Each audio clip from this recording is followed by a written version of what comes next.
Understanding Mental Illness, Part 3.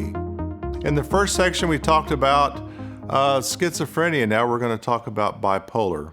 The definition is it's a serious mental illness characterized by extreme mood swings, and they can include extreme excitement episodes or extreme depressive feelings. More than 3 million cases are reported each year, treatable by medical professional.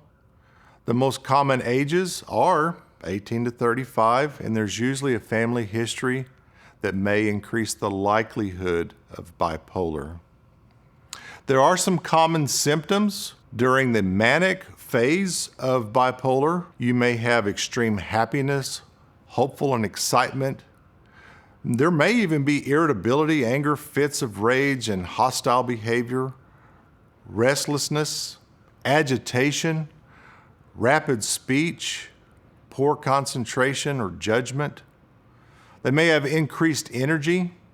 They may have a less need for sleep and usually high sex drive. They usually set unrealistic goals. They may have paranoia. And so those behaviors can be very detrimental to a person with bipolar. They may be an extreme risk taker, a compulsive gambler. They may exhibit compulsive spending and shopping because it gives them a high. They may be described as the life of the party. They may have delusions of grandeur, or they may be self-inflated. And so right there, I just want to stop for a minute and tell you that the majority of those symptoms describe my father. He is in fact bipolar. And he has a lot of those symptoms. He's a compulsive gambler. He likes to spend. He talks real fast. He's the life of the party. Everybody likes to be around him. He's kind of a party animal. But with those highs comes risk-taking and comes some other symptoms.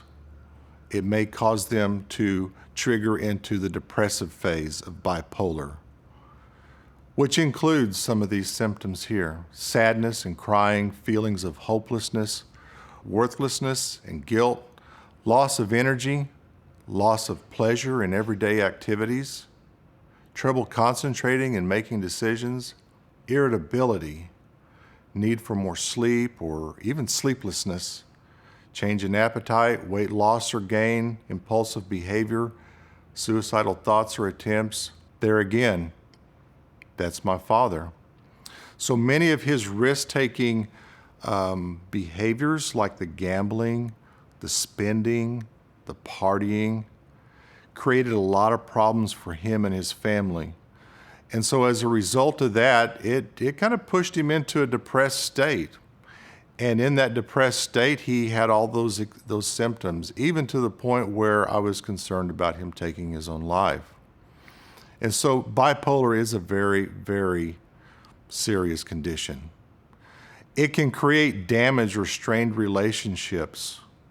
It can cause poor performance at school and at work. Alcohol and drug abuse is very prevalent with bipolar. Those financial difficulties, suicidal thoughts and actions. They don't really know what causes bipolar. The exact mechanism is not clear.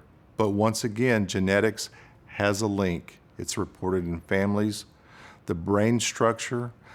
Usually there's a comorbidity where there's other influences such as seasonal depression and other mental illnesses such as anxiety disorder. Treatment options, well, families and friends, support, therapy, medications. Medications include antipsychotics, mood stabilizers, antidepressants. It's very difficult to treat somebody with bipolar because we're talking about two different totally things. We're talking about excitability in the manic phase, and so they may take something to kind of bring them down. Well, they don't want to bring them down too far because they could end up into a depressed state. And so it's very, very difficult to treat somebody effectively with bipolar. Having that family entity that has an understanding of what is happening and how it's cycling is so very important. So recognizing it, just like in the film that we watched with the autistic man, not being judgmental. Yes, it does get tiring and it can be difficult, but having an understanding is the first step in getting somebody some help who has bipolar. So exercise and healthy diet are so very important in addition to maybe taking some medications. In the next section, we're going to talk about major depression. So far we've talked about mental illness in general, schizophrenia, bipolar. We looked at some of the symptoms, some of the causes, some of the difficulties. And so now we're going to focus on major depression in part 4.